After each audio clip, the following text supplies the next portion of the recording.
Hello students, so I am back with chapter number 4, Major Water Bodies, part 2. In part 1 we have discussed all the oceans and strait. ठीक है? In this video we'll start with lakes.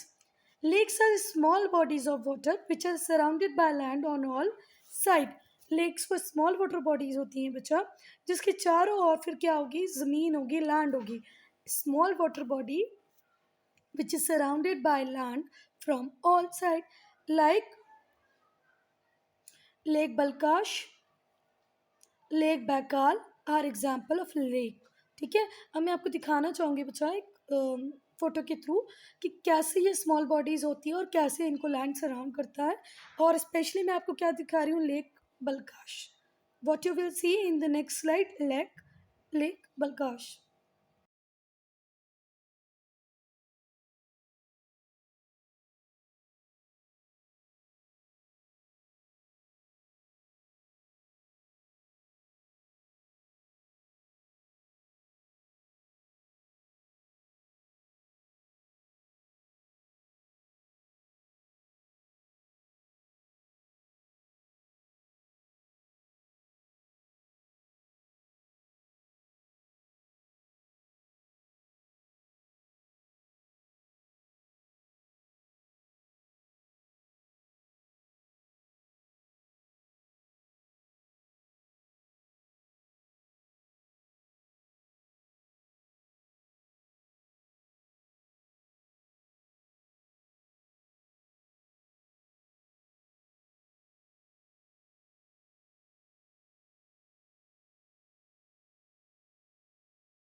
बेटा अगर बहुत बड़ी कोई lake होगी, large lake are also called inland seas. बड़ी अगर कोई लेक है तो उसको आप क्या बोलोगे, inland sea. For example Aral sea, black sea, Caspian sea and Eurasia. बेटा अगर लेक्स के साइज को आप बढ़ा दें, बहुत बड़ी लेक हो, तो आप उसको इनलैंड सी बोलने लगते हैं. Rural sea, black sea, Caspian सी क्या है, इनलैंड सीज हैं जो है लेक, उनका साइज बड़ा है. Lakes are important source of drinking water. Lake drinking water का एक सोर्स है and water needed for agriculture purpose. Lake से आप ड्रिंकिंग वाटर तो ले ही रहे हैं, आप उसको एग्रीकल्चर पर्पस के लिए भी यूज़ कर सकते हैं. They are important for leisure activity such as fishing. और आपको अगर कई बार एंटरटेनमेंट लेजर के लिए जाना है तो भी लेक्स एक इम्पॉर्टेंट प्लेस होती हैं. जैसे फिशिंग वगैरह का आपका मन है तो आप कहाँ जा सकते हैं, लेक्स पे. कुछ इंपॉर्टेंट लेक्स की अगर हम बात करें तो पहले हम लोग करेंगे lake Baikal. South east Siberia में है. ये ओल्डेस्ट और डीपेस्ट लेक है, वर्ल्ड की ओल्डेस्ट डीपेस्ट.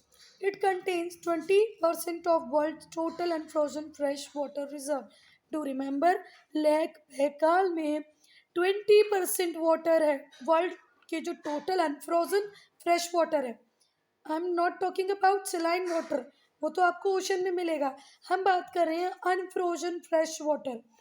कुछ वाटर जो है वो in the form of glaciers है जो कि फ्रेश वाटर है, बट यहाँ पर हम बात करें अनफ्रोजन फ्रेश वाटर. तो वर्ल्ड के अनफ्रोजन फ्रेश वाटर का 20% अकेला आपको किस में मिलेगा, लेक बैकाल में. I hope this much is clear to you. Then 5 lakes of USA: Superior, Huron, Michigan, Ontario, Air. Superior, Huron, Michigan, Ontario, and Air are the group of 5 huge freshwater lakes located between United States and Canada. कहाँ से, United state और Canada के बीच में. They comprise the largest body of fresh water. इनमें बहुत ज़्यादा fresh water available है. Around 34 million people in United States and Canada. More than 3,500 species of plant and animal inhabited the Great Lake Basin.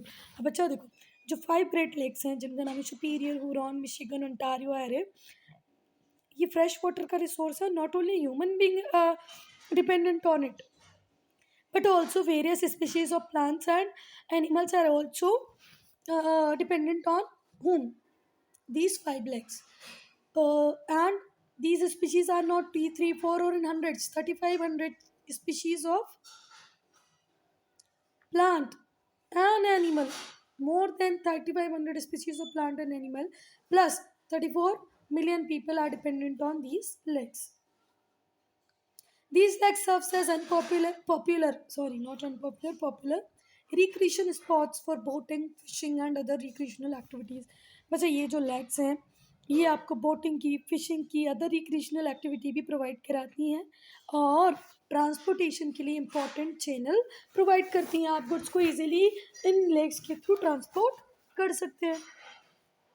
Lake Onega, lake Onega it is the second largest lake in Europe. Europe की second largest lake है, situated in the north western part of European portion of Russia. Russia का वो portion जो कहाँ पर आता है, Europe में। रशिया दो कॉन्टिनेंट्स में बेटा, यूरोप में भी है और एशिया में भी है। पर रशिया की जो कैपिटल है जिसका नाम है मॉस्को, वो कहाँ पर लाई करता है, यूरोप में। इसीलिए रशिया को हम क्या बोलते हैं, यूरोपियन कंट्री। अदरवाइज रशिया का मैक्सिमम पार्ट कहाँ आता है बच्चा, एशिया में आता है। तो रशिया का वो पोर्शन जो यूरोप में है वहाँ पर आपको मिलेगी लेक ओनेगा, ठीक है। It is one of the largest fresh water reservoir of Europe.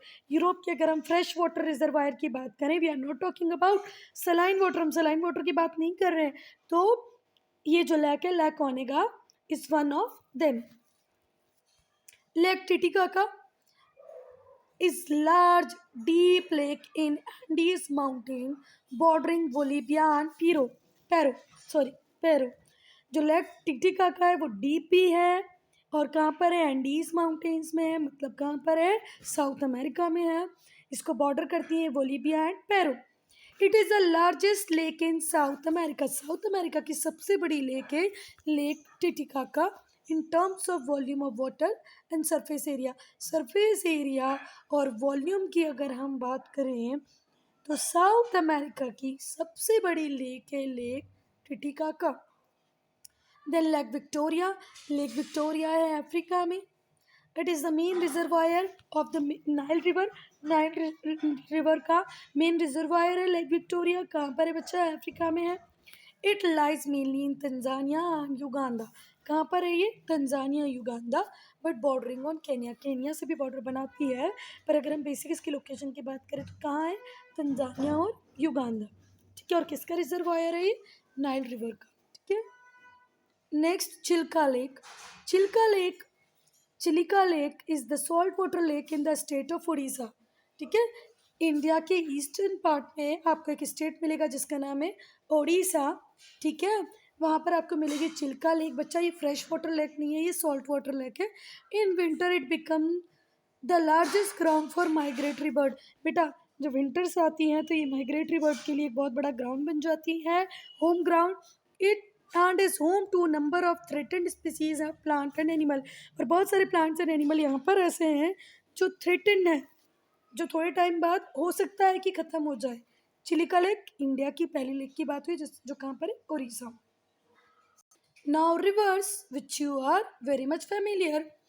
A river is a stream of water which flows in a channel from high ground to low ground and finally to a lake or a sea. और finally हर river किस में मिलेगी बच्चा, या तो किसी lake में या किसी सी में। मोस्ट ऑफ द रिवर्स, ठीक है। Rivers are a source of fresh water on the earth. और अर्थ पे फ्रेश वाटर का रिवर एक बहुत बड़ा सोर्स है। The place where river originate is called its source. जहाँ से रिवर ओरिजिनेट होती है उसको उसका सोर्स बोलते हैं। विच नॉर्मली लाइज ऑन हिल और माउंटेन्स। ऑब्वियस सी बात है, जहाँ से भी वो ओरिजिनेट करेगी उसको क्या बोलेंगे बच्चा, उसका सोर्स। और सोर्स जनरली नॉर्मली कहाँ पर होगा, या तो हिल पे या माउंटेन पे। A place where river ends its journey is called mouth. और जहाँ पर वो अपनी जर्नी खत्म करती है उसको हम बोलते हैं माउथ। सपोज करो एक लेक है, चलो हम नर्मदा रिवर की बात करते हैं, तो ये अमरकंटक जो कि एक हील पे रेडियल पैटर्न का एग्जाम्पल है, अभी आपको नहीं समझ में आएगा, क्लास 9 में पढ़ोगे। तो अमरकंटक की हील से रिवर नर्मदा निकलती है और वेस्ट की तरफ फ्लो करती है। वेस्ट फ्लोइंग दो रिवर्स नर्मदा और तापी है। क्या है, Narmada and Tapi are west flowing river. Narmada का ओरिजिन कहाँ से होता है, अमरकंटक से, ठीक है। तो बच्चा ये इसका सोर्स होगा और गल्फ ऑफ खंबात में इसका एंड हो जाता है, तो वो उसका क्या होगा बच्चा, माउथ। वहाँ से वो अरेबियन सी में मिल जाती है। The mouth is normally the place where river enters the sea. Mouth क्या होता है? वो प्लेस जहाँ रिवर किस में मिल जाती है? सी में मिल जाती है। एंड जो रूट वो पास करती है, यहाँ अमरकंटक से निकली और यहाँ पर गल्फ ऑफ खंबात में किस में मिल गई? अरेबियन सी में। ये जो इसका ये जो रास्ता है, जो रूट है, इसको हम क्या बोलेंगे बेटा? कोर्स। और ये जहाँ से वो हाइट क्रॉस करती आएगी उसको बोलेंगे अपर कोर्स, और जहाँ पर वो प्लेन्स में आएगी इसको बोलेंगे लोअर कोर्स। क्या इतनी बातें समझ में आई गई होंगी? Course can be divided into upper, middle, and lower. Upper course, middle course, and lower course. The upper course generally lies in the mountain where land is steep. Mountains पे कैसे land होगी? स्टीप। यहाँ से बहुत तेज तेज तेज river बह के आएगी। The rivers flows very swiftly at this stage. After the river descends, जैसे रिवर डिसेंड करेगी प्लेन्स में माउंटेन से, उसको बोलेंगे मिडिल कोर्स। ये होगा middle course.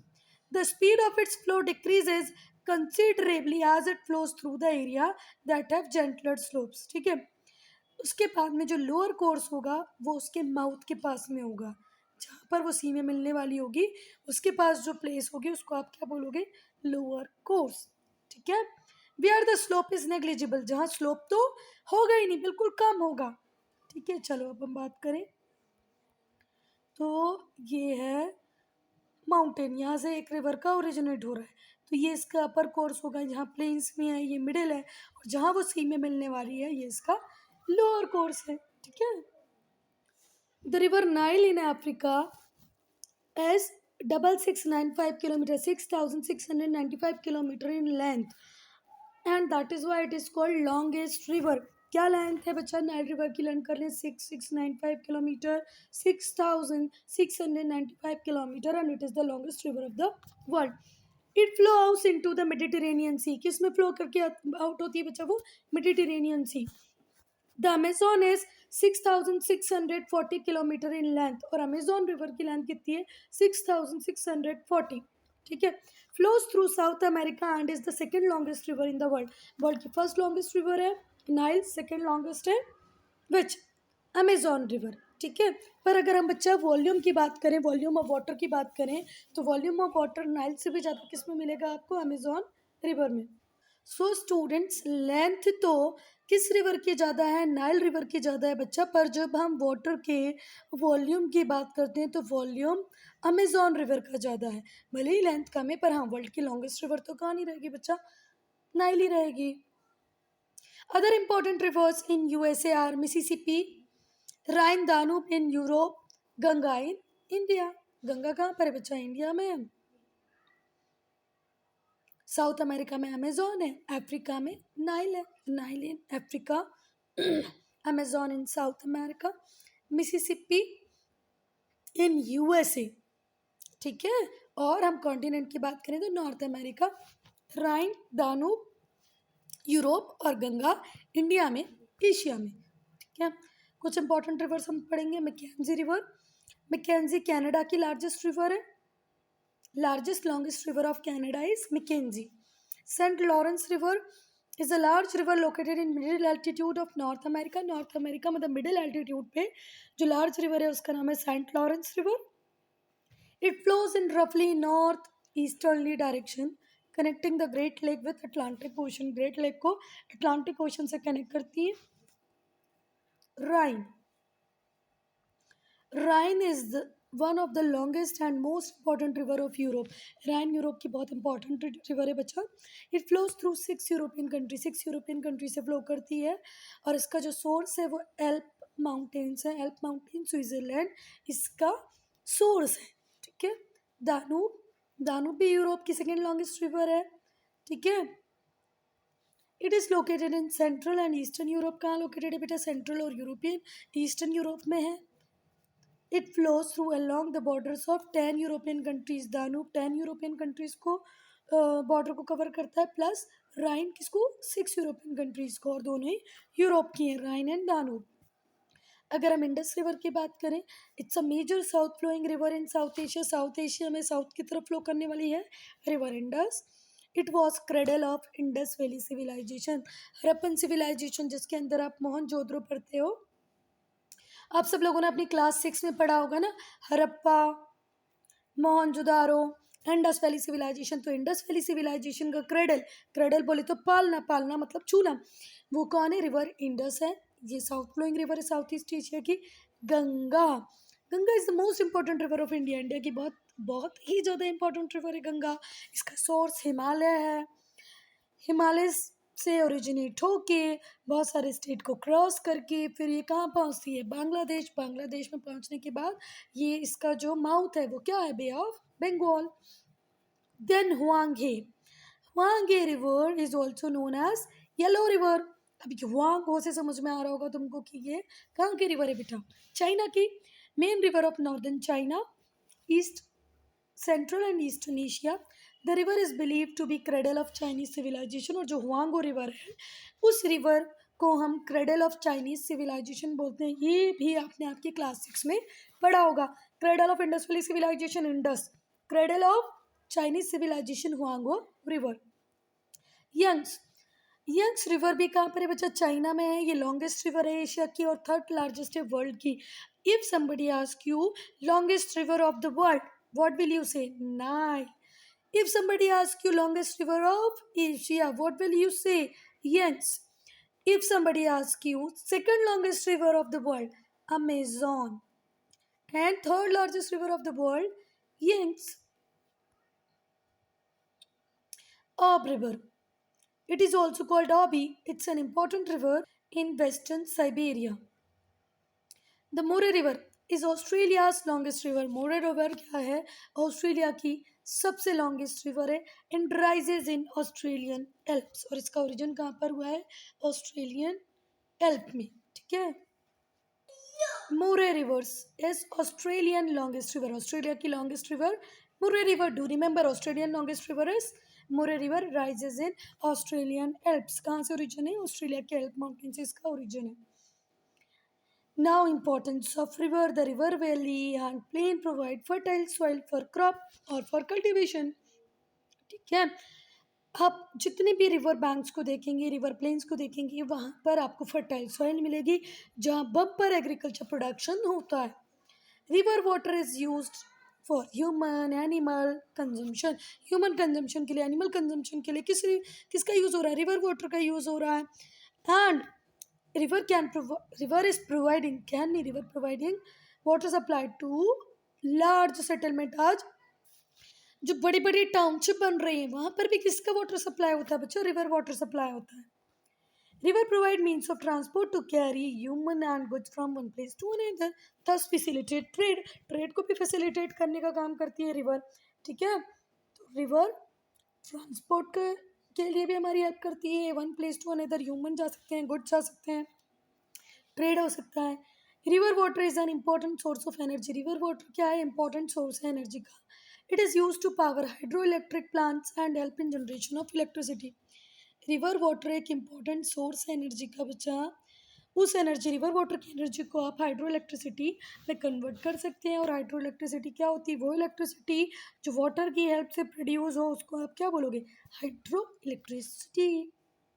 Reverse also provide means for recreational activities. बहुत सारी रिक्रिएशनल एक्टिविटी हम लोग कितनी बार बाथिंग के लिए, कुछ अदर पर्पसेस के लिए, घूमने के लिए भी रिवर्स पे जाते हैं। तो रिक्रिएशनल एक्टिविटीज़ का भी प्रोवाइड फैसिलिटी हमको करती है कौन? रिवर।